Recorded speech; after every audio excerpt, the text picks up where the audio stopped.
Ladies and gentlemen, hello and welcome back again to the Summit 6 qualifiers. I know it says Summit 5 up there in the upper left-hand corner, but never fear, it's actually Summit 6. A new ticket just hasn't fully been added in yet to the Dota 2 world, but I'm Lyrical, joined as well by Tsunami643, and we saw Friends kind of take over the game in the previous series with the Yoku Morphling, not to mention a little bit of a Undershock Legion commander that helped to take over the game. What did you see out of elements that you kind of liked in that last game? It was a bit of a rough go for them. I suppose I could give credit to the supports, despite the fact that Friends were just running roughshod. The supports managed to stay alive for a lot longer than I was expecting. Normally in those types of games, you have the kind of experience that Always Wanna Fly was having on his Coddle, where you're just constantly getting bullied. There's nowhere safe, everywhere you go is death, and you barely even get to see a team fight, and you never get gold. But Ogre was able to complete a Glimmer Cape, which helped out, and in theory would have been great, but Friends was just too far ahead for any of the items to make any difference. You know, and I'll mention something real quickly as we do see the Oracle come out for Friends. Mirana's still taken for Elements Pro Gaming. It does feel like in the past, Elements have run heroes that can be team fight oriented. One of the most iconic heroes for me out of these guys is Mitch playing as Darkseer. They were consistently first picking it for him. And for a while, I felt like he was one of the better Darkseer players throughout Europe, but it feels like they've kind of leaned away from that style of Dota. I'm not sure if that's what we should be expecting more of, but I mean, it kind of was a team fight oriented draft, but there wasn't a lot of control in the last one. Like Luna, you got Eclipse, that's fine and dandy, but Friends were just able to be so elusive, and now with an Oracle Batrider opening, I don't know where you go to this for Elements Pro Gaming. It's possible that they strayed away from that strategy. I can't really say why, but in that previous game, I can't say that I was too impressed by their, I guess, unification. Like, anytime they would go to defend a tower or go for a smoke gank, it seemed kind of half-hearted. It didn't seem as, like, crystallized as I typically want to see from a team that is known for team fight strategies. But maybe this game will be different. Maybe they just didn't have the heroes, because ET and Mirana can definitely set a lot of things up for team fights. No, definitely. And I mean, you think about back to when Mirana was just the be-all, end-all first pick hero every single game, with the exception of Drow, and Drow just get banned out anyways, but it a lot of times coalesced with an Elder Titan. You had this really dynamic draft that did a ton of magical damage that was amplified by natural order, not to mention you would sometimes have, you know, Mirana be able to deal a decent amount of right-click damage herself. So I really like this opening. It's kind of going back to a simply executed idea. Likewise, Friends have it in the same vein. You've got a Batrider pick and an Oracle to make sure that your opponents don't end up getting it. And the big problem I'm seeing here is that Mirana previously would be able to deal really well with heroes that didn't have, or teams that didn't have Oracle on their team. Fate's Edict kind of owns her. It does, but that's assuming that this is going to be another mid Mirana that we saw from Friends last game. Yeah. If it's a roaming Mirana, then Fate's Edict, I mean, it can be great against the Starstorm whenever that happens, but if Mirana isn't given a heavy farm priority and she's just creating pressure with arrows during the laning phase, Oracle's not the best support to deal with that, because Shadow Demon, who we saw last game as Elements to support, much better at countering that sort of, I guess, roaming aggression, and Friends I don't know if that's how they like to play. I mean, honestly, I'm surprised that Elements didn't ban the Morphling again, because Morphling is a pretty fine hero from what I'm seeing in this draft right now. Yeah, I mean, it certainly could be. And however you wanted to, whatever else you wanted to pair with it at this point, like, you've got the survivability in lane that Oracle gives you. You don't have any silences on the opposing team yet.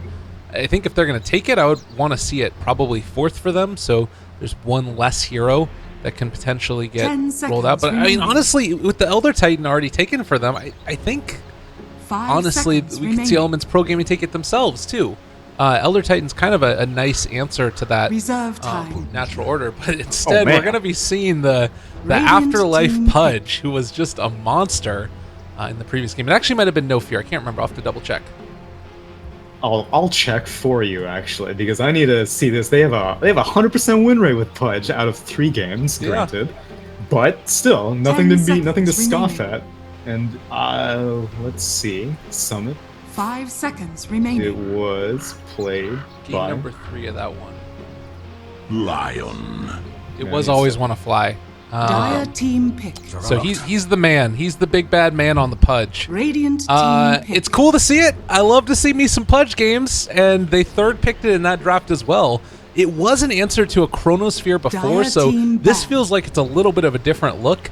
And this is the other hero that Elements definitely have gone to time and again, is the Slark. Another one of those guys that can just take over a game. Yeah, well, I'd say from Friends, the best defense is a good offense, and rather than going for something 10 more seconds defensive, like remaining. another defensive support, they instead pick more aggression. Pudge 5 is seconds great remaining. at mirroring the pressure that a Mirana can create early on, and especially for someone like a Slark, Reserve that's going to be a huge issue, because most of the heroes that Friends have, Slark isn't able to feed on any of them particularly well. I'd say Oracle is probably his best shot, but even Oracle is going to be staying far back and very well protected with a hook or even a lasso coming out. That Radiant I'm going to team be back. curious as to what this Slark's priority list is going to be in terms of targets. Yeah. Well, it's an interesting idea where they want to go. I mean, I don't know. It's tough too, because 10 if you seconds start thinking remaining. about these heroes, I think Slark deals with them Radiant well. team You've got pick. Dark Pact to take off, lasso shenanigans, as well as in lane. It's a good answer. Slark is notoriously good against the Juggernaut. So I kind of feel like a lot of this is going to come down to Pudge getting a decent amount of farm and like being able to jump on him 10 with seconds remaining. the dismember, as opposed to having to go for like a hook onto Slark, or just instead focus 5 on the other heroes seconds around him. remaining. Yeah, I hope Elements protects the Slark well. I would like to see a tri-lane with the Elder Reserve Titan time. Lion defending him, because if Friends does what I hope they do and bully this Slark early on, Juggernaut's very self-sufficient. He doesn't need anyone policing him or babysitting him. He's going to be able to farm just fine no matter what they send into his lane. So Friends is able to use these other roamers, like Oracle's a fairly strong roamer, and obviously a good support as well, but Purifying Flames is a ton of burst damage, and Slark isn't the best against that level of burst. Yeah, no, that is something that they're going to need to keep their eyes on and make sure that they don't get caught out by that. I feel like the Lion's a little bit weird in this draft. Do you want to speak a little bit about where you see him fitting in, or maybe why you think that they ended up taking him? I would guess that they're looking for something like a tri-lane support, and they want to play it aggressive. Lion is probably a good middle ground between offensive and defensive. A lot of times you'll see like a Witch Doctor in a similar position as well. It's these kinds of supports that, depending on how the game goes, they can adapt very easily. They don't need items, all they need is their spells, and if things are going well, that's great. You build aggressive items, like on Witch Doctor you get an Ag, on Lion you get a Blink. If things are going poorly, that's fine. Both of these heroes are still very strong with their supports, and I think Elements is looking for kind of... Their previous game seemed a little bit too 10 tunnel seconds vision. remaining. This one seems a little bit more Faceless well-rounded. Void. And with Faceless Void to round it Dire out, team I pick. think that Elements is definitely showing more versatility in terms of where this game can go than what we saw last game. Well, and this to me also shows a little bit of a unique style, that they're not afraid of that Pudge counter with the Faceless Void in there, which is 10 normally one of the seconds reasons why remaining. you would end up taking Pudge, is as a response to him, or previously also like a 5 response to the seconds Kunkka or remaining. something. I don't know. Do you think that Friends need to go for like another, Reserve like time. OD's already out of the pool? There aren't really any other cores that are defensive in nature. Who do you like mid at this point? Is like a Puck or something like that pretty solid, or maybe somebody else that scales better in the late game? Right now, I think Jug may actually be a pretty good mid, because it's most likely going to be a Mirana mid. Right. I can't imagine anywhere else that they're going to lane her. And Juggernaut does just fine against Mirana. What they could do for a carry, I mean, Elements was expecting another carry. They banned out the Anti-Mage at the very end. And Friends bans out the Axe, which leads me to believe it might be some other slippery carry who's not Anti-Mage. But again, I feel like Morphling would be just fine in this draft. You do always have to worry about the Natural Order taking off that armor, which is a frustrating thing for a Morphling to play into, but yeah, well, I don't know. I'm not sure if I like it. They have a good amount of answers to them already. I feel like Elements might have just responded really well to how they're going. They could also go Naga. That's something that hasn't been banned out. It's true. Naga wouldn't be bad. because the Lion, Elements tough. can't really punish the kind of greed that a Naga brings very well. Even though Lion faces Void ET, like you said, this is a very strong team fighting comp that they have, they still need a way to force the fights, and they don't really have any strong initiator on Elements right now, so even though they're great once the fight starts, getting to that point is going to be a challenge.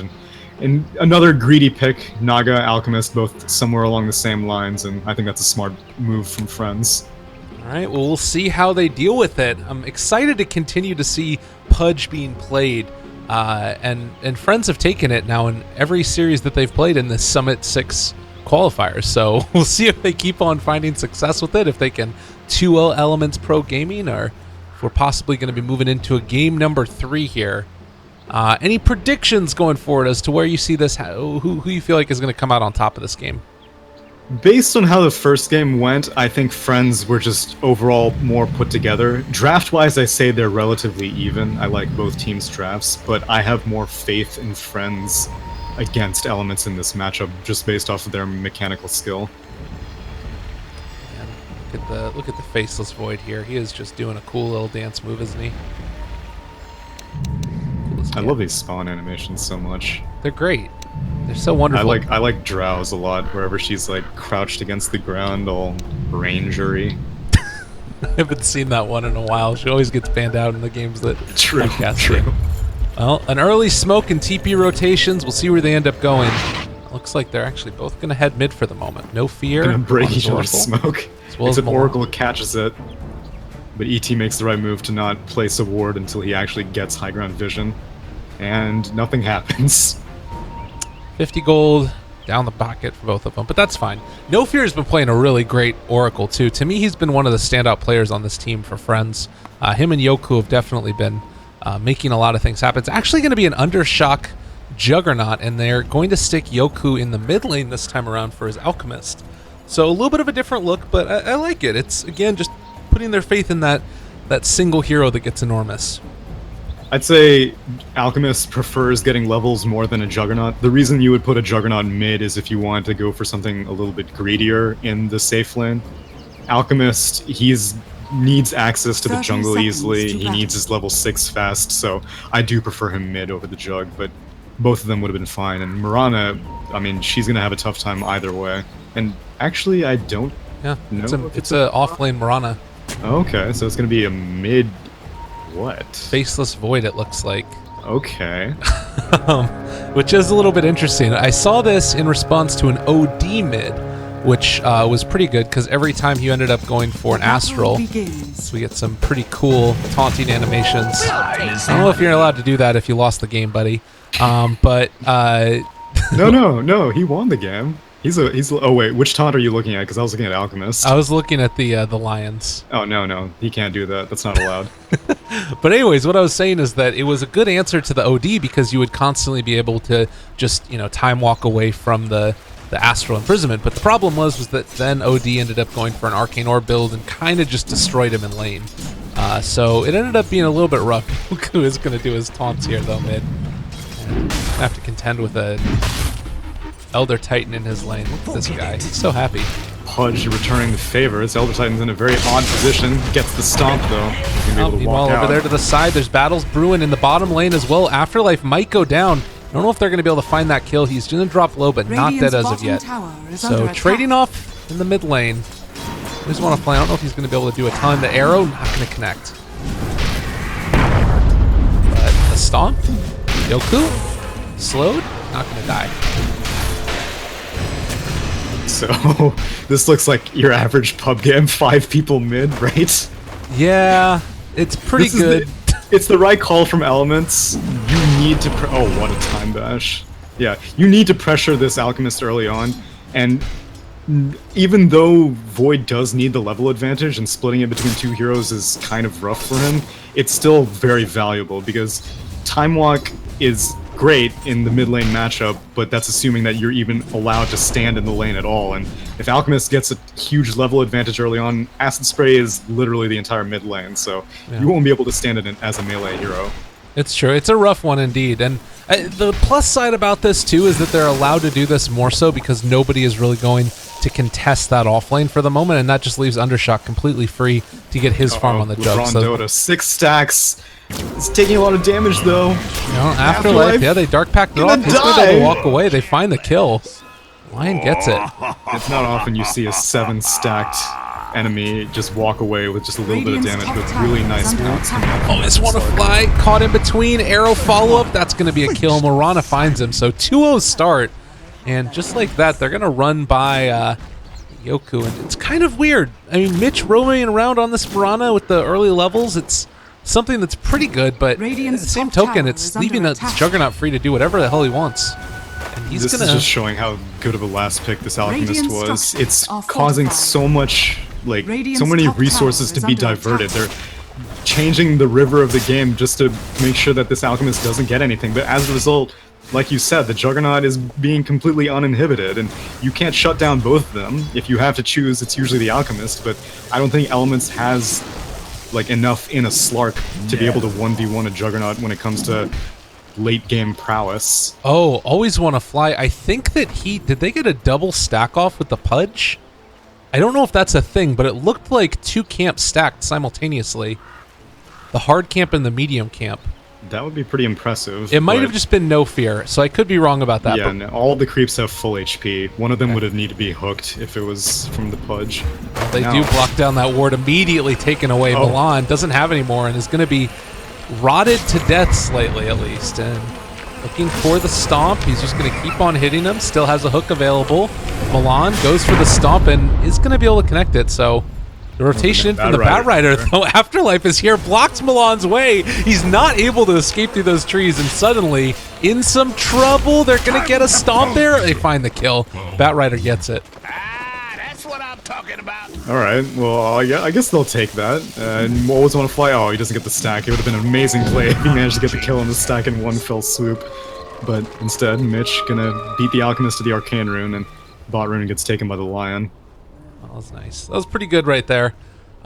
So they do pull it back. Undershock still completely unhampered in these lanes is going to be enormous if somebody doesn't go and contest him. And I don't know if Mitch can do it solo, because right now, I mean, he's only level 3 versus the level 5 Jug. He's going to have Omni soon. And we're still seeing the stacks in the jungle for no fear. This is a 3 stack on the medium camp with a whole lot of those little creeps. And I don't know, I'm starting to feel like this could be a very tough game for Elements to respond to. In games this high level, like, you can't stop an Alchemist. You can slow him down, Radiant's top tower but is under like, attack. and you can make attempts, like they were trying to block out camps and stuff like that. But you see, despite all of this investment, Alchemist is doing relatively fine. 18 last hits. He has his 401k in the jungle, which is, I mean, he's going to be able to go into it very soon. He's already level 5 despite being like quad laned mid. Meanwhile, Slark has been free farming, but even then, like, he's falling behind in last hits compared to the Juggernaut. I think this also is pretty indicative of the problem with running a Faceless Void mid. Always Want to Fly is sitting in this lane perfectly comfortable, and Void is going to get his farm as well. And when these items start to come online, there's going to be a moment, I think, where Elements can do a lot of damage to the side of Friends, but as it stands now, they can't punish the levels that Always Want to Fly is getting. All he's got is, right now, well, Chronosphere up, but I still don't even know if that's enough to find a kill onto this Pudge. It's not. Even though Pudge has only like 1 armor, a Faceless Void can't do it by himself, and they can bring someone else in, but you don't want to do that for a Pudge. You want to be finding the Alchemist, but it's just so dangerous to find the Alchemist right now. Like, ET knows, he has vision, he sees everything that's happening before his eyes. All he can hope to do is get a really nice Astral to steal a lot of it. Well, they're bringing in Mitch, and they've also got the Faceless Void here, so they are going to be able to take away some of those, but still a good amount of them ended up going back to the Alchemist, and now with no fear in the area, keeping them back, they realize there's still more stacks to be taken, but I don't know if they're going to be able to take it super easily, and the wraparound's going to be there as well. They drop the Chronosphere, misses the hook, and now no fear. He's going to get punished. Jiz's going to be able to drop, and they find that kill, but Milan might end up paying for it as well. Gogi, thinking about going for that time walk away, gets to the low ground. It should be safe. No flame break. I'll take that trade if I'm Elements, because Friends had to commit 4 heroes to do that. Juggernaut showed up, Bad Rider showed up, everyone congregated on this area. And you have to, I mean, it's your jungle, you can't really let the enemy invade this heavily and not try to punish them for it, but I would have hoped that Juggernaut just says, whatever, you guys can handle it, I'm gonna go take the tier 1 instead, much how the Slark is doing. Right. Well, and yeah, Undershock's still, I mean, getting his levels up. He used his Omni earlier and didn't really find much with it. But it looks like... I don't think they're going to be able to take this tower anytime soon. Afterlife is there. They can probably find this kill, though. There's the Earth Spike that goes through. Good bit of damage. Raindrop's already expended through the first round of it, and they slow down the swift ending Slark, but he's still going to give chase. Nice movement away, and actually might bring down LeBron, so they do find 1 kill off the back of that. But Slark not able to push the tower, and looks like that's about it. It's a shame that the Bad Rider died before the Lion, because Lion is actually level 5, Bad Rider is level 4, and it's a rarity that you'll see a dual lane support actually be a higher level than the off lane, but Bad Rider's just had to do so much babysitting this game that it's not really a big concern for him to get an early level 6, but it would prevent a lot of these invasions, and Alchemist would feel a lot safer knowing that there's a lasso whenever he needs it. Fly thinking about it, wants to go in, is going to find him now, and well, they cancel out the Starstorm. They have the Stomp follow-up as well as that extra bit of damage. Good Fate's Edict, though, keeping always want to fly alive, and they get healed back up. They throw an arrow, stealing little bits of the stack that they can. That's going to about do it. Still no blocks, but they're stalling this Alchemist. But, I mean, he still managed to complete an armlet despite all of this activity. He's back now, and he's just going to take this next camp. Mitch is still frustrating, but yeah, it's looking pretty good. He's just sort of walking him away. They don't realize now that that ward is there, and with that, I think that Mitch needs to back out. Leaps away, not going to get caught. I don't really know why both teams... Like, I can understand why Elements has such a fascination with the Radiant jungle, I mean, the Dire jungle right now, but Friends don't need to be that concerned. They can take it later on. They don't need to put so much of an investment in it right now. Like, they're giving Slark a lot more space than he should be getting. Like, he's all alone in the bot lane, and he is level 6 now, and he has Shadow Dance, so he is pretty safe, but still, like, you can still contest him in farm. He can't stand there and take CS with any other hero. Now Jug finally shows up. Well, they also have a spin available if they wanted to try and go onto that, but it does feel like they're going to need at least something else out of this Bat Rider first, and Elements going back in towards the jungle. They're going to contest Yoku. He still does have his armlet, and ulti going to come off cooldown in a couple of seconds as well. Fortunately, no luck as far as finding him. Yoku backs out. Should be safe. Unfortunately, that ward didn't give complete vision of where Alchemist was. LeBron caught, hexed, backing out. They are also going to get the Purge out. Fortune's End is going to be there, and another hook in 2 seconds if they want to wrap them around and go for it. But nothing doing as of yet. Still a little bit afraid of what could be coming their direction, and a Chronosphere is available. A lot of heroes in the area. This is pretty scary. Pudge picks up the bounty rune and is just going to go for the TP out. So pretty good decision right there. Plays it safe. Milan is going to run into everybody, though, and he might just go down. There's the hook shot, breaks that stomp, and he's going to end up going down here. I think, yeah, they find that kill. And I would have said that that was okay had he managed. I mean, this ward fight is just hilarious. I've seen so many ward casualties in this general vicinity. It's outrageous. And at a certain point, you have to say, is it worth a support spending like literally 600 gold to stop the Alchemist for maybe like 3 more minutes? Right now, ET is so poor. He has 1 more sentry. He started out with boots whenever he exited the fountain at 0 minutes, and I guess all he's completed in terms of progression is a wand, and I am willing to wager money that he's going to take that sentry ward and go right back to the camps in the Dire jungle. It's true. It's kind of just how they've been playing it, and I mean the interesting thing is that still the Alchemist is only slightly ahead of the Slark. It's really not that significant. So I kind of feel like this is really working out into the benefit of Elements. As long as they can make something happen with this Shadow Blade now, on Swift Ending. Like, he's got Treads, he's got a Quill, he's got Shadow Blade. They can go in and take some fights, I feel like. Maybe it's just that level 11 they're waiting for Shadow Dance. Possibly, but if he's not able to get anything done with this Shadow Blade, because this is the deciding factor. Now that Slark has managed to beat Alchemist to the first mid-game item, the clock starts ticking. Because you put this much time into it, he's going to go in on Oracle. Oracle not level 6 yet, so he's going to die for sure. It's a support kill, you'll take it. Hopefully you can progress into a tower kill now, but Alchemist is here, he puts down the acid spray, and now what's Slark going to do? Well, they're going to move in to the jungle and see that everything's blocked and then back out. It's interesting, though, because now you're in this awkward position where your Alchemist, I mean, where is he going to farm? What's he going to do? He's going over to this hard camp, but it doesn't really feel like it's going to be as much. He's still building towards that Radiance, but they need to find him and kill him. That's the big thing. He's not too concerned about farming too quickly. Juggernaut is there just in case things go sour, and so... Oh, nice hook, able to follow it up, and that's going to be a dead void. Man, really nicely played there. Stomp not able to bring it out. Yeah, but very, very nice, and that creates so much space for the Dire team. They're probably going to be able to take this mid tower very easily now. Alright, well, Bounty Rune up top. I would imagine it's going to the big bad man himself, and this is going to come close to finishing off his relic with the extra gold that they're going to get from at least doing some damage to the tower. Undershock in some trouble, though. No mana for Omni Slash. Dark Pact, a pretty good spell. They kill off the ET, but lose their Jug, and also No Fear going to tank an arrow. He's in some trouble. He's going to drop. They might end up losing this here. Gonna arm with Toggle Finger of Death. Lion gets the kill. LeBron Dota coming in at the clutch. And just like that, a triple kill for Swift Ending. 4 heroes dead. All off the back of that Slark play. That was, I guess, chalk it up to clumsiness from that Juggernaut. He basically had the mana just barely for Omni Slash, but one Essence Shift took it away from him.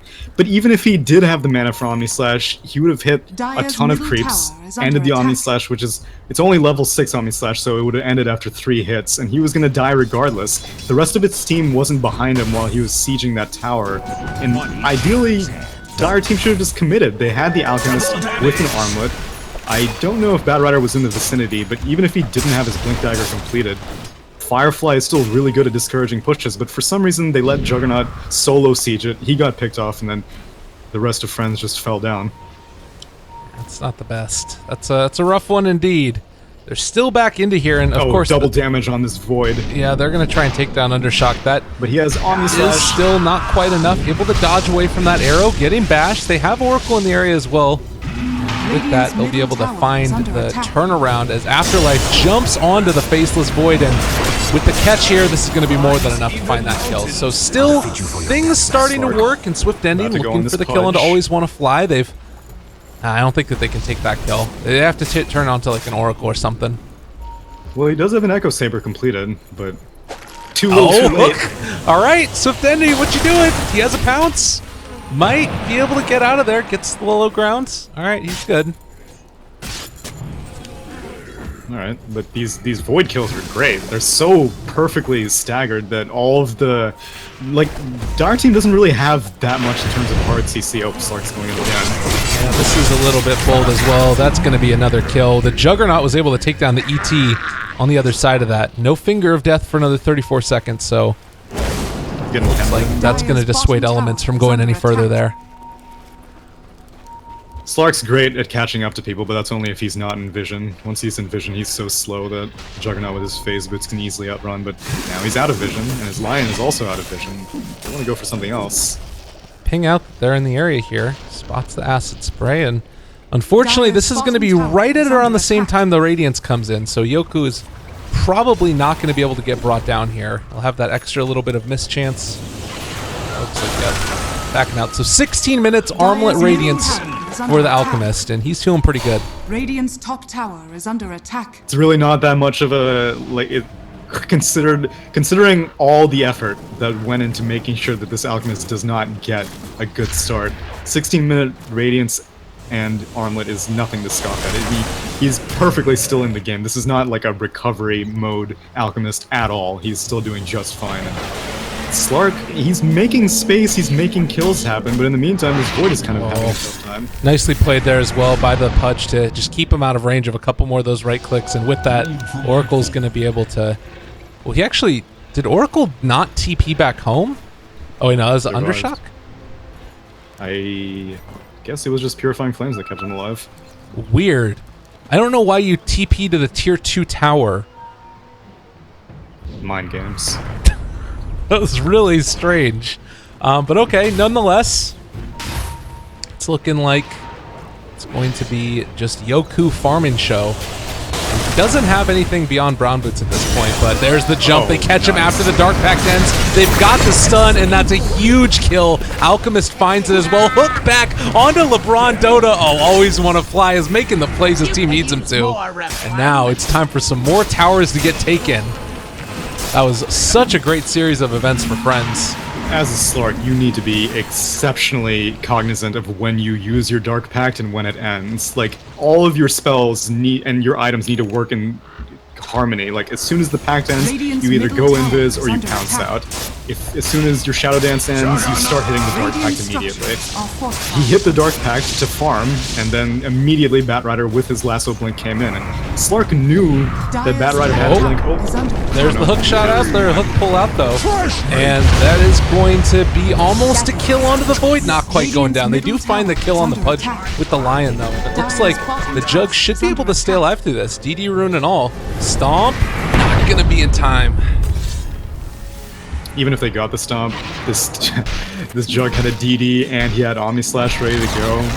Well, actually, I don't know. I think that TP took away his Omni Slash mana, but regardless, it's still a DD Jug. It would have been an interesting fight. Dire Courier goes down to the.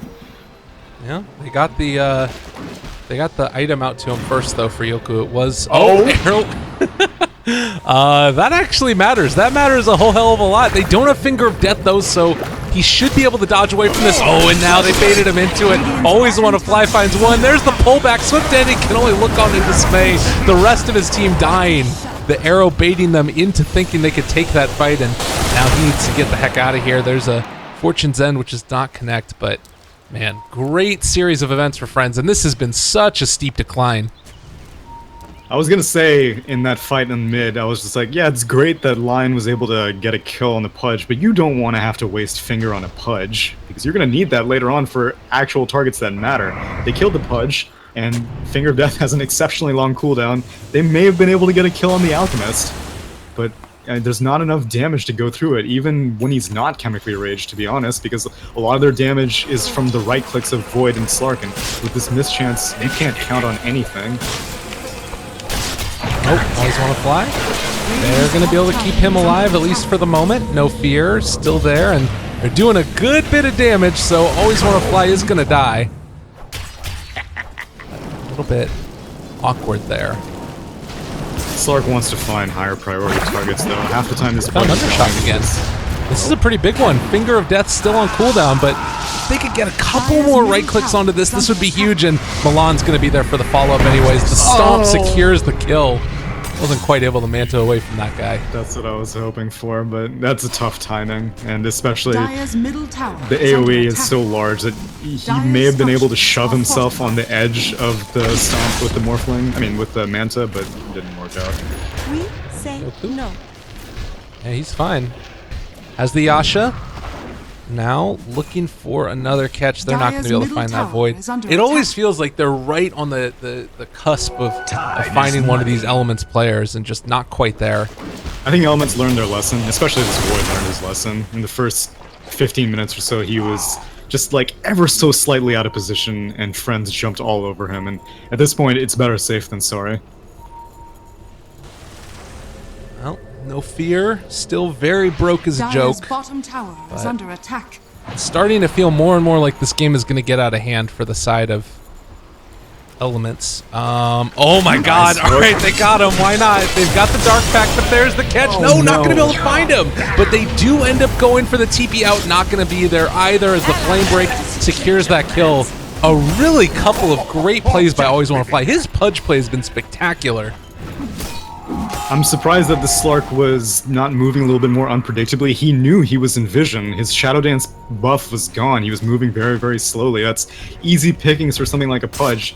Maybe he assumed that Pudge wouldn't have been in the vicinity, but even something like a Bat Rider you need to be concerned about. And Lasso was purged off. Still, they managed to get the kill, and LeBron Dota in a very odd position right now. Yeah, alright, well, he dodged the hook, and now Earth Spike, he's going down. There was not a whole lot of ways out of there for that Lion. Pretty nice kill for them, and it looks like Yoku now also going to have his Manta style brought out to him on top of just, you know, tremendous amount of farm. He's 6,000 gold up on this Slark. It's starting to feel like this is just a very difficult game for them to come away with. Now he's got a bounty rune to boot. 500 gold. Jeez. Salt in the wounds. And Slark opted to complete the full Silver Edge. I don't really know if that's the call, because I mean, there are one of two reasons that you really want to do it when you're this far behind. It's either you want to break something that can help you get a kill, or you need the damage reduction to stay alive. And I don't think either of those things are going to really help Swift Ending or his team. I would have preferred to see a different item that would have helped him be a little bit more aggressive, maybe something like a BKB even.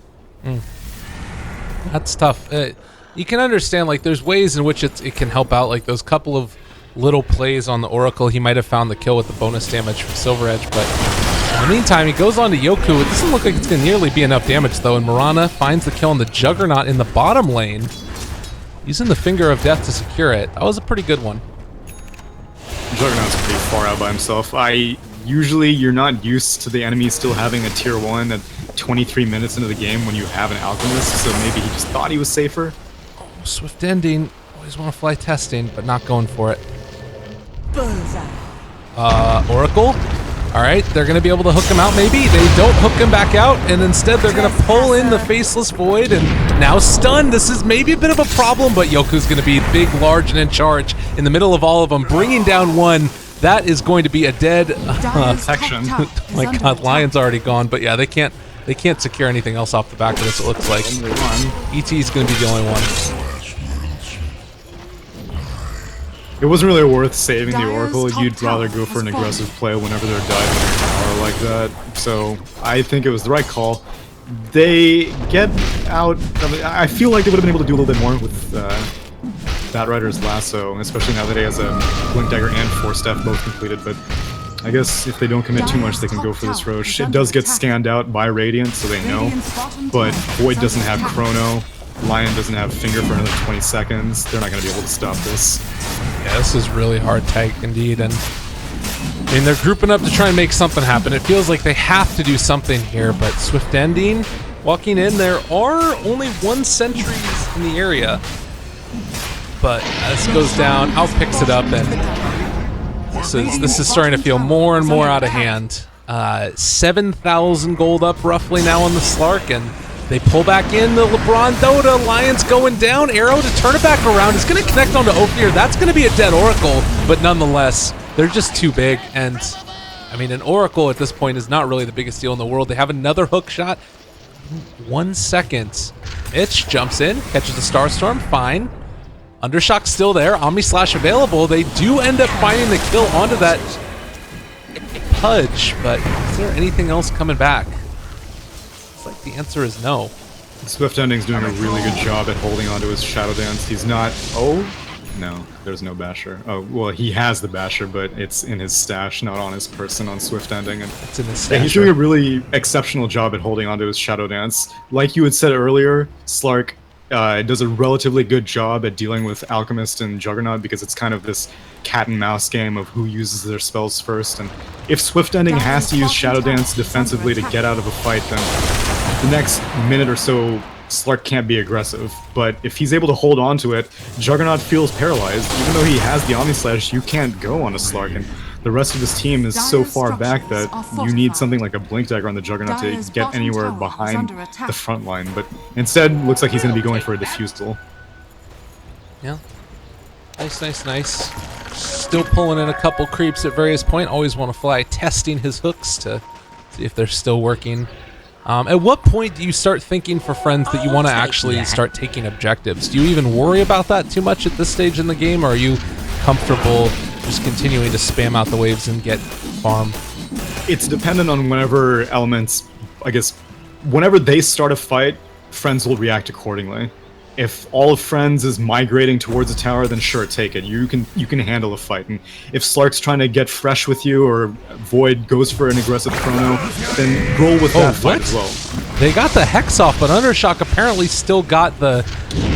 That was really weird interaction. Undershock's gonna die, but somehow the Hex happened at the exact same time the Blade Fury did, because it made the animation.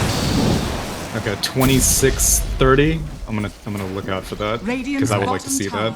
Well, Swift Ending gets the invis off, gonna chase Yoku. He does get bashed, in a little bit of trouble maybe, but Bat Rider's there, and now maybe gonna be able to go for a bit more. He's in his ulti form, but now there's still some problem. There's gonna be a lot of regen coming in, and Yoku ready to chase. He's gonna be back up to full HP in just a second. Oh my god, what a combination. So that time Slark definitely played. Oh my god, they hook him in. Oh. But he's going down. Always want to fly in some trouble. He's gonna die. Arrow. No fear. Connects. Connection. Oh my god, they expired at the last second. So they get out with pretty much everybody. And in the meantime, top lane's being pushed in as well. Pushing high ground, not quite. Needs to be careful. He used his time walk. He's gonna get stunned here. Nope. Oh, nice man to dodge. Alright, well, for not having to use Chrono, well, not that they even had it, but that's still really nice to get the kill on the Pudge, and Alchemist does get out. It's very difficult to get an Alchemist killed with an Oracle still alive, so Slark is being more of a force than I was expecting, which is good. Swift Ending is staying relevant despite not really farming that much, but mostly trying to be an assassin across the map, but I mean, every minute Alchemist gets larger and larger, no matter how much pressure you apply to him. And this is always the fear for me with these Alchemist drafts, is that you get into a position where you're, you always are going to be able to scale better than your opponents because you can build into the Aghanim Scepter. So unless you hit a timing where you're significantly stronger than the Alch and you can really take fights, it's so hard for them to deal with it. And now it looks like they're getting ready to set up shop around the mid-tier 2. Well, Alchemist, he decides he wants to farm some more. Can't blame him for that. Yes, Zoctrain Core completed BOTs. This is going to be Naga mode, and actually, stream is about to hit what you're talking about. I don't know if Hex was put on cooldown. Hex was put on cooldown. Wow, you're right! That's Isn't that very weird? strange. That's very, very strange. Because it's not like a Dark Pact. It's not delayed. Blade Fury's instant, so I don't know how he was able to pull that off. That's one of the weirdest interactions I've ever seen. Like, they got the Hex off, but he's still got Blade Fury off. In the meantime, though, Mitch is probably dead. They pull him back in, and no Stomp is going to come out to turn this one around. And meanwhile, Yoku looking for a bit more. The Yule Scepter lift up. ET should be able to walk away from this one with impunity, unless they manage to find a catch. It's not going to happen. So they don't get too much done with that Aegis, except for getting Yoku 10,000 net worth ahead of his opponents, which is actually a lot. That's a whole lot. It's a hell of a whole lot, and Mirana answers the question that I was about to have with her dying purchase. She ends up buying the Lincoln's recipe, and I think that that's a very useful item this game for a variety of reasons. Oh no! Finger of Death? Yoku maybe gonna go down? They do find that kill! Alright, ET gets it, and that is Yoku's second death of the game.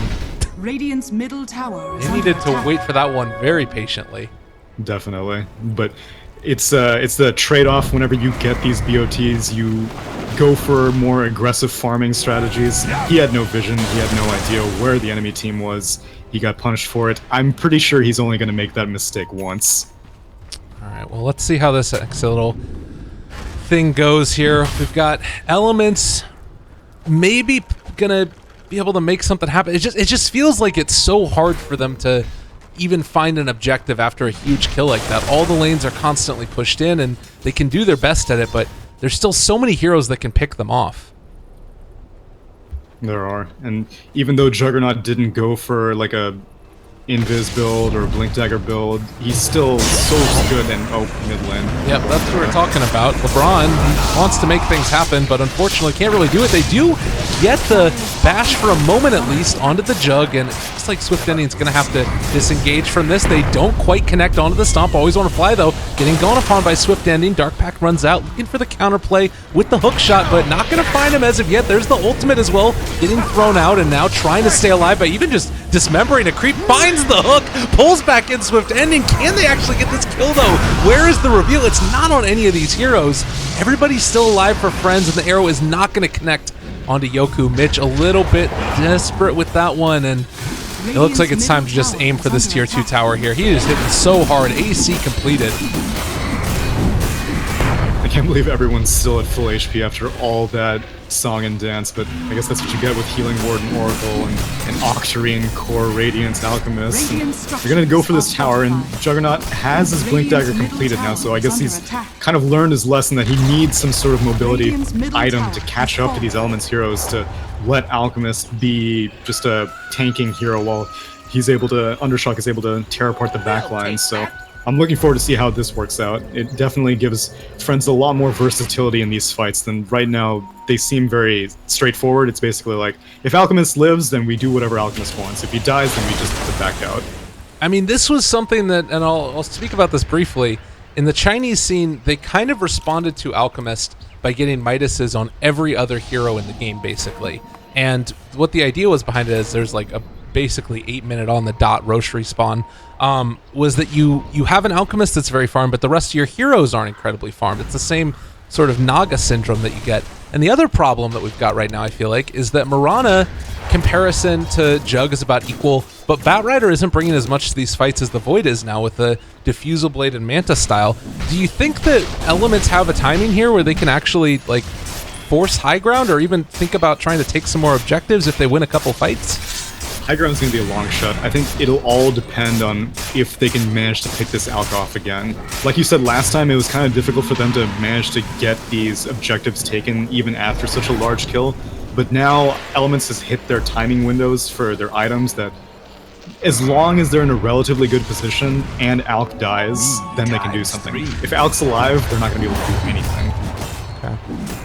Well, we'll see how it goes. Still very farmed heroes on all accounts, and Slark is sitting at 4,900 gold in the bank. I mean, for being 12,000 net worth behind the Alk, the fact of the matter is that still Friends only have a 4,000 gold lead at 33 minutes into the game. This doesn't feel insurmountable, which is pretty odd considering how far the Alchemist is ahead. Yeah, Slark has managed to stay relevant the whole time. I was saying it earlier that I'm impressed that he's managed to find farm despite, I mean, every single time I look over to him, he's rarely farming creeps. Most of the time he's roaming around in his Shadow Blade trying to find kills, and that 8-minute Roche respawn definitely working out to Friends' favor. They end up giving it to the Juggernaut. Alright, well, we'll see how this next couple of minutes go, and it does look like now you've got yourself a Slark who's finished off the Scotty, does have the Basher, opts to go for the Scotty as opposed to the any BKB or Abyssal Blade. Do you kind of like this idea? Do you think this is the right way to be playing it? I think it's a good call. Right now, he's mainly hoping to get damage off of Essence Shift. If he's able to stay in the fight and just keep whacking away at Alchemist, I mean, Alchemist will stay alive, but Slark will get a ton of damage as a trade-off. I mean, False Promise won't stop that. But you don't really need that much damage, you just need to stay alive to actually start turning the fight around. I guess also you delay that BKB, which means you're able to fight later on in the game as well. You do eventually need to go for that. But in the meantime, it's looking like a lot of these items from Elements are all about keeping those other cores alive. You've got the Lotus Orb completed now for the Lion, so a couple of interesting interactions there. Of course, you've got Pudge with his Dismember.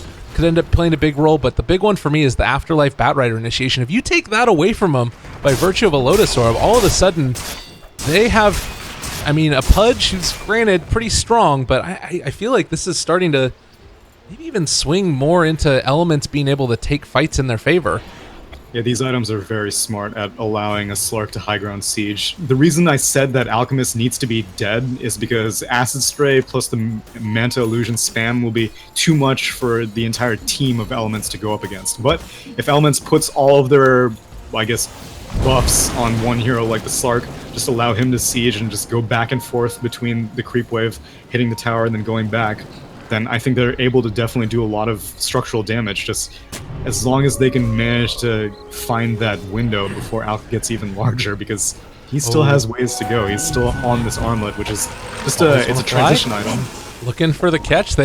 They were waiting for somebody to come and steal the bounty rune, and and they missed the hook. So a little bit unfortunate there, but he's been playing good so far, so we'll definitely give him a pass. Yeah, he has his Blink Dagger completed on Pudge as well, which is going to open things up substantially. No fear. Might not have spotted that as it is nighttime, so it's off the other direction, and an arrow, meanwhile, is going to scout out the area. I don't know if it spotted Afterlife there or not.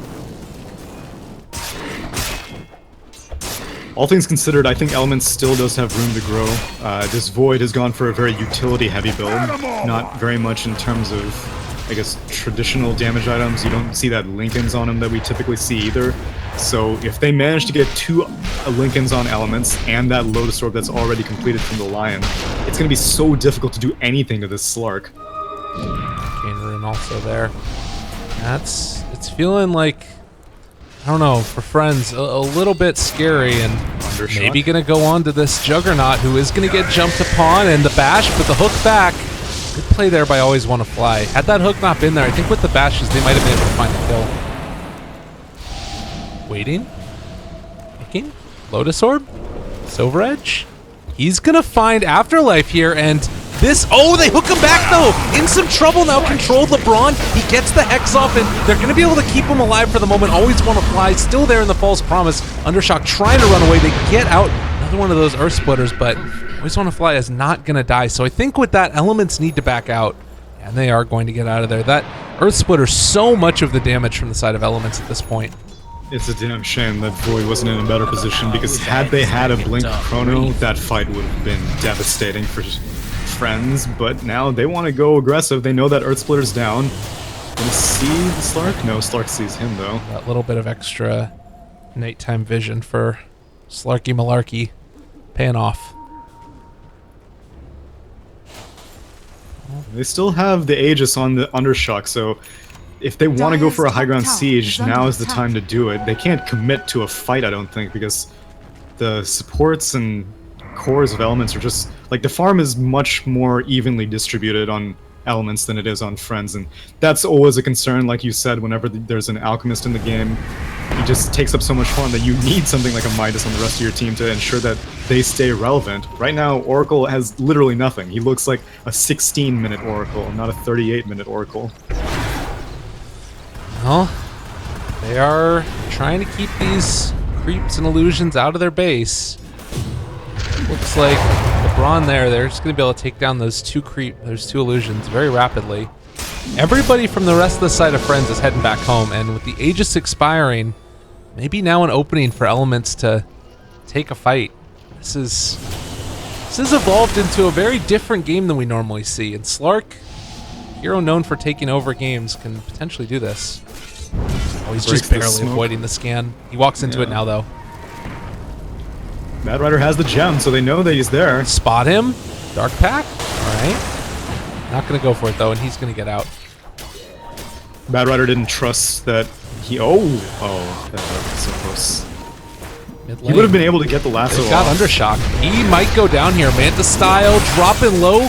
Juggernaut dead in the mid lane. And this is starting to look a little bit scary. He doesn't have buyback, and he's dead for 70. They need to get out right the hell now. Well, Alchemist definitely needs to get out. They're running. They're looking. They spot him out. Yoku, they have the Radiance on him, and he's going to end up going down here. Potentially, they need a bash. They drop the Chrono. Yoku is dying in the Chronosphere, dead for 80 seconds. He does have buyback, but Jug still does not. And Afterlife doing whatever he can to keep them off of this, but is he going to pay himself? No, they can't catch him out. That would have been... there was a moment there with Yule's Scepter where he might have been able to do it.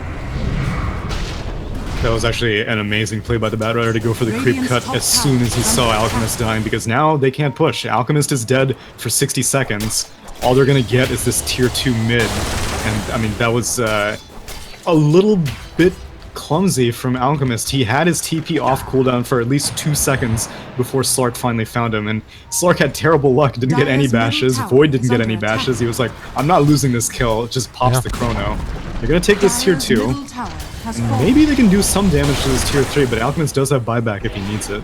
This is looking like, I mean, if you force the buyback, there's actually the hook in, but not gonna do a ton of damage. Just wanted to blink out, pull him a little bit out of position, and put the Fear of Pudge in him.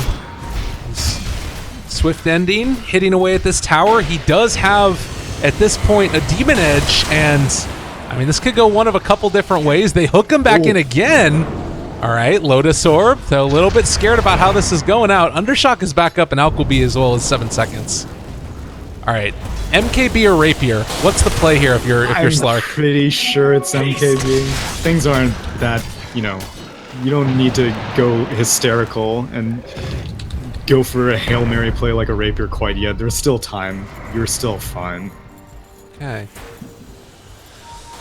I'm waiting for the Rapier. I hope it is. But I mean, you look at the difference in terms of... No one would be happier than me, believe me. The difference in terms of earned experience, too. 15,000 into the favor of Elements. They're really hitting their stride now.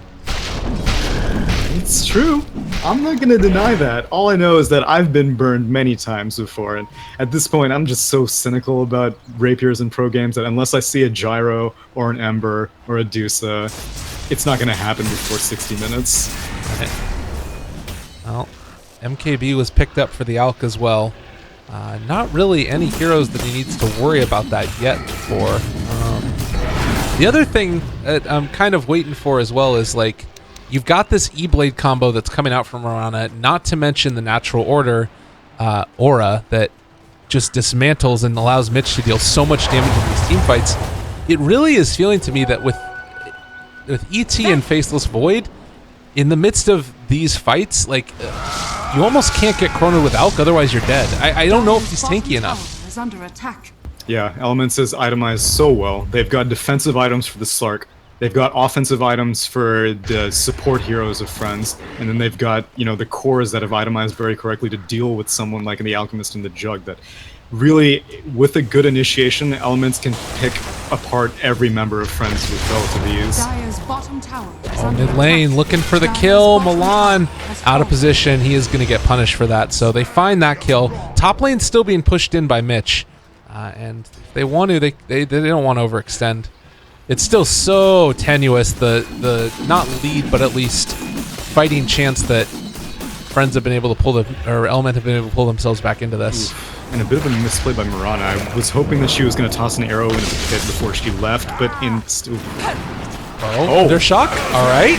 False Promise, keeping them a little bit tanky. They do drop the Chronosphere. Catches onto No Fear as well. They don't have Alchemist in it, but with Swift Ending here, they find that kill. Meanwhile, hooking them further forward. I think that Swift Ending like that. That's going to be dead No Fear now.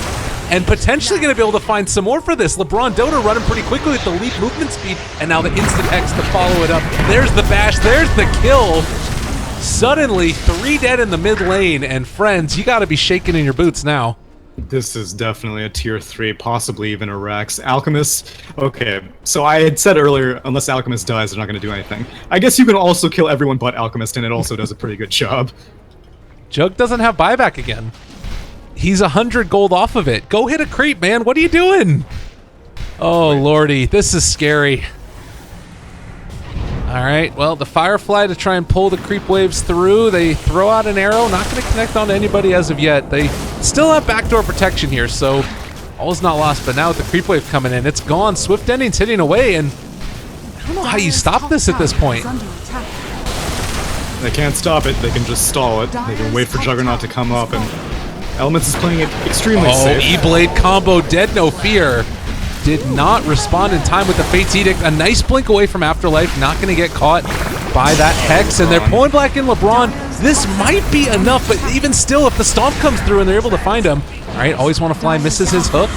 Has another one in 6 seconds. If they can manage to catch up to it instead, they're looking for the kill and not going to be able to find it. They just don't have the vision. Oh, man. Yeah.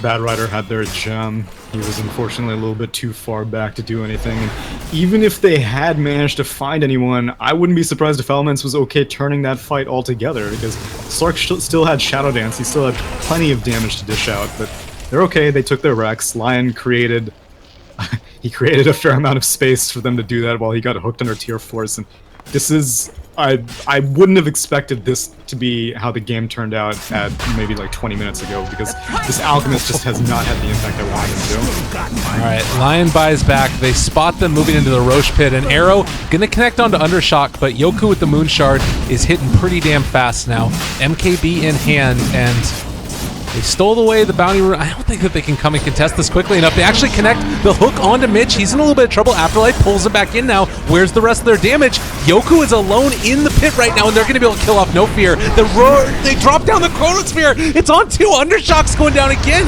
Yoku is there, but I don't know if he can really stop this. They do get the Juggernaut back in just a second. He drops the Omni Slash, gonna connect as well onto the creeps. It switches over to Swift Ending. Yoku still controlled. He's going down. Nowhere to go for the Alchemist, and the big bad man is brought down. Undershock does kill off LeBron, but I think Swift Ending is too large and in charge now. Bash up and 20 stacks of Essence Chip. Yes, please. Unstoppable streak for him.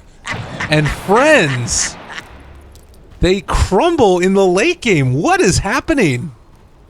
This is the danger of picking an alchemist. Sometimes you can't be the entire team. That whole fight, even though Slark was the poster boy for how much damage was dealt that fight, it really came down to how much utility the supports of Elements provided in their dying moments. 2 carries lifted up onto the shoulders of the supports, able to survive and deal so much damage throughout that entire fight. Meanwhile, friends, the Oracle got blown up like much earlier from the shotgun from the Mirana, and Mirana jumped in, caused a lot of havoc, was basically baited the lasso, because Bad Rider doesn't really want to have to use the lasso on a Mirana at this point, but you need to get whatever kill you can get.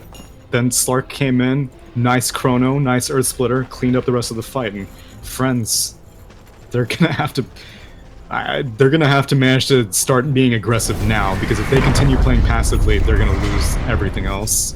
It's a rough one indeed. They forced the buyback on the Alchemist, so this basically means, you know, if he goes down again, he's just not tanky enough. Game's pretty much over. I don't know exactly what you need to do at this point either. Like, maybe Bat Rider Aghanims is the answer if you give it to him with Alk, but even that, I'm not sure if it's good enough, because oh man, Swift Ending chasing here. They want this so badly. He might overextend slightly. They jump onto him. They're going to have the Dark Pact off in just a second, but they found No Fear, and Afterlife can't go onto him now. They've been able to pull Mitch back in, but that's not nearly enough, and they throw it back his way. Omni Slash backing back and forth. They're not doing enough damage. They don't bring down Mitch. They aren't even barely going to be able to kill off the Lion, if at all, and Milan is there as well. They're going to try and take this fight now, but they've already lost 2. Slark is coming back in, and Undershock starting to go down. No way to stop it. The Earth Splitter goes through again, and Yoku alone, with the exception of the BKB Bat Rider. They know that if they lose him here, it's all gone. And a godlike streak for Swift Ending, carrying the game on his shoulders. Afterlife eats the cheese, but what are you really going to do now? All right, he blinks down. Nice juke, but that's not gonna make anything better from Slark cutting through your entire team like butter. 45 Essence Shift stacks. There's nothing that you can do to him. Every time, like, they're 2 melee cores. You can't kite him. You can't 1v1 him. Oh. Slark putting on his best puppy impression. Just fight me. Friends, looks like Afterlife. They're gonna get caught in the Chronosphere. Oh, No Fear. Say it ain't so. They've got the Star Storms. Afterlife is gone. Always Want to Fly is dead as well. And Undershock, the lone survivors left there. They're gonna pull back. Well, the Void, is it enough though? Arrow dodge for the moment. Omni Slash still doing damage, but Swift Ending, he has 50, 60 stacks of Essence Shift. 61 in the end, with over 300 Agi. Oh my god, GG gets called. What a monster. Radiant God, that was a testament to Slark's late game prowess. For anyone such as myself, I'm usually skeptical of what a Slark can do in the late game. Like, early in the draft, we were saying, like, okay, maybe when it comes down to man fighting against 2 cores, Slark wouldn't be able to handle it. But, I mean, Void was just there for utility most of the time, and even then, Slark was just pure damage, pure havoc. Put in the game on his back, and it felt for a while there was this time and place where it was gonna end up looking like it was really good for Alchemist. I mean, Alchemist still ends the game at the top of the net worth, but only 5,000 gold ahead of the Slark at the end, and he just got too big. Really cool play right there coming out, and as much as I dislike seeing Slark in games because the hero just makes me upset when I play against him as a support player, I hate Alchemist worse, so nicely done there at the end by Elements Pro Gaming. They're going to push it to a game number 3. Tell me what you're looking forward to in game number 3 here. Anything you're expecting? Any hero picks that you think are going to be particularly standout-ish? I think that both teams are going to go for comfort strategies. I think that maybe Friends was playing it a little bit weird with this Pudge pick. They wanted to see what they could get away with. Looks like Elements isn't going to have any of that. Yeah, well, we'll see what ends up happening. Game number 3 just around the corner, everybody. Stay tuned. It's at Lyrical Dota, at Tsunami643. You can follow us on Twitter if you want, but more importantly, it's the EU qualifiers for the Summit 6. We'll be back in a bit.